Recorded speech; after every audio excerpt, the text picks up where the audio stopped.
Every single time you hop on the highway, your car is actually entering this high-stakes battle. It's this invisible war against an opponent that is just everywhere. I'm talking about the air itself. And in this explainer, we're going to break down exactly how cars fight that war, and why, honestly, winning it is more important today than it has ever been. All right, so let me ask you a question to kick things off. Picture this. You're cruising down the highway, right? What do you think is the single biggest force your engine is fighting against? I'll give you a hint. It's probably not what you think. It's not the friction from your tires, and it's not even the car's own weight. The answer is the air. Yep, the air itself. It might seem like absolutely nothing, but when you're at speed, your car is literally forcing its way through an invisible ocean of molecules. And guess what?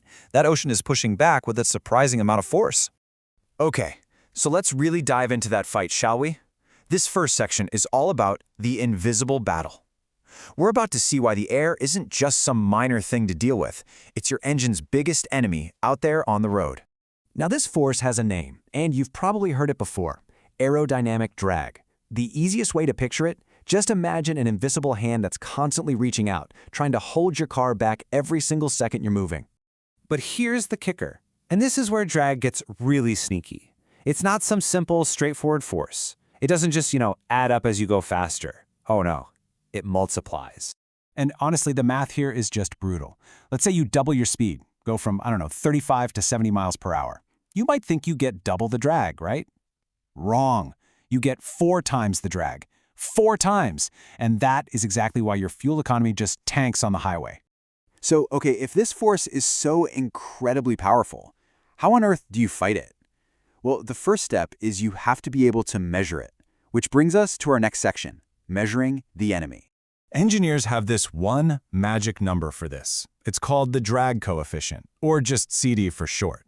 And it's actually a beautifully simple concept. It's just one single number that tells you how slippery a shape is. And here's the cool part. It doesn't matter how big or small the object is. The lower the number, the better. So to give you a real feel for what that number means, let's look at a few things.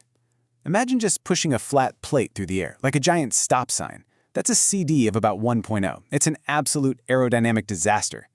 Now, a typical modern SUV, much better. We're talking around 0.3. But a crazy, hyper-efficient concept car, they can get that number down to a mind-blowing 0.17. The journey to get that number down over the last century has been absolutely incredible. Think about it. 100 years ago, in the 1920s, cars were basically just boxes on wheels. Their drag coefficient was around 0.8.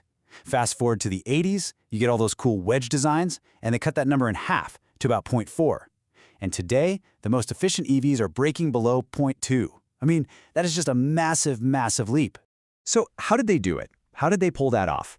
Let's get into the nitty-gritty and look at the specific tactics engineers use. This is Section 3, Shaping the Modern Car.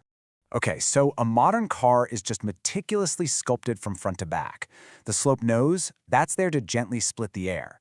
The super-raked windshield guides that air smoothly up and over the roof, instead of letting it just tumble around. Underneath, a flat underbody is key to preventing this chaotic, messy turbulence from getting trapped.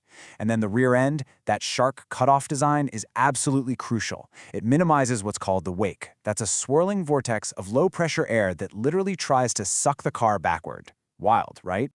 And this battle against drag, it's fought over the tiniest little details. Like, for example, think about something you probably never ever think about. Your side mirrors. They look pretty small, right? Well, to an aerodynamicist, they are a huge problem. So just how big of a problem are we talking?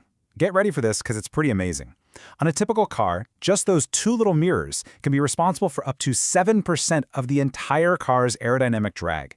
7%!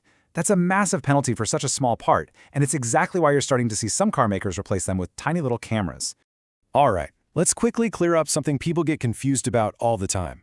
Spoilers versus wings. They are not the same thing.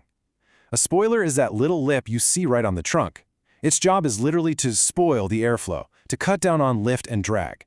A wing, on the other hand, it sits up off the body, and it works just like an airplane wing, but upside down. It's designed to create downforce, pushing the car onto the road for way better grip. See, 2 totally different jobs. So all this history, all this engineering, it leads us right here, to today. And in our final section, the electric frontier, we're going to see why this whole invisible battle is more critical now than it has ever been. For electric vehicles, the stakes are just incredibly high. Think about it. You have a limited amount of energy packed into that battery, so every single bit of efficiency matters. Every little watt of power that's wasted just fighting the air, that's precious range that you can never, ever get back. And the benefits of great aerodynamics for EVs are just huge. I mean, beyond the obvious one of maximizing that precious battery range, a really slippery shape also makes the cabin a whole lot quieter. And that's super important when you don't have an engine rumbling away to cover up the wind noise. Plus, here's a cool side effect. Without needing a big grille up front to cool an engine, designers are totally free to create these radical new shapes that are more efficient than anything we've ever seen before. And this intense focus on efficiency has led to some truly stunning results. I mean, just look at the Mercedes Vision EQX concept car. It managed to achieve a drag coefficient of just 0.17. For a car that actually looks like something you could drive down the street, that number was basically science fiction just a decade ago. It just goes to show you what's possible when aerodynamics becomes the #1 priority. You know, this all leaves us with a really fascinating question for the future. The laws of physics are pretty clear. Certain shapes are just better at cutting through the air than others.